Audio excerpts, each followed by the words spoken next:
देशमुख कुटुंबियांनी मसाजोगमध्ये न येण्याची विनंती केली असं पंकजा मुंडे यांनी म्हटलेलं आहे। कुटुंबियांच्या विनंतीवरून मसाजोगमध्ये गेले नाही असं पंकजा मुंडे यांनी म्हटलंय। दरम्यान वहिनी आणि पंकजाताई यांचं बोलणं झालं होतं असं धनंजय देशमुखांनी म्हटलंय। पंकजा मुंडे भेटीला येण्यावरून धनंजय देशमुखांनी ही प्रतिक्रिया दिली।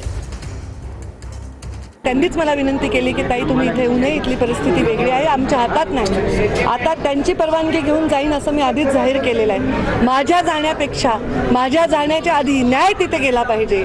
मी तिथे जाणं, त्या मृत्यूच्या बद्दल संवेदना बाळगणं हा माझा एक सर्वस्वी वैयक्तिक विषय, त्याचं काही जगासमोर प्रकटीकरण करण्याची आवश्यकता नाही। किती मोठा डोंगर पडलेला आहे आमच्या दुःखावर, म्हणजे काय दुःख आहे ते असं व्यक्त होता येत नाही। त्यामुळे जी घटना घडली आहे त्याबद्दल पंकजाताई ज्या बोललेल्या आहेत ते वहिनी आणि त्यांच्यामध्ये बोलणं झालं होतं।